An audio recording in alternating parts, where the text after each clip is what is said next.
day, I choose Head & Shoulders and I stay dander-free. New Head & Shoulders. Ano nga ba ang Food Panda?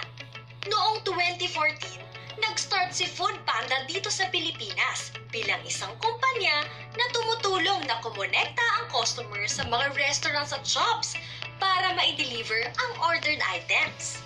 Now, more than 100 cities na ang natap ni Food Panda sa bansa na nag-ooperate 24/7 sa selected areas kasama ang ating mga motorbike riders, bikers, scooter riders at walkers. Mula Luzon, Visayas at Mindanao.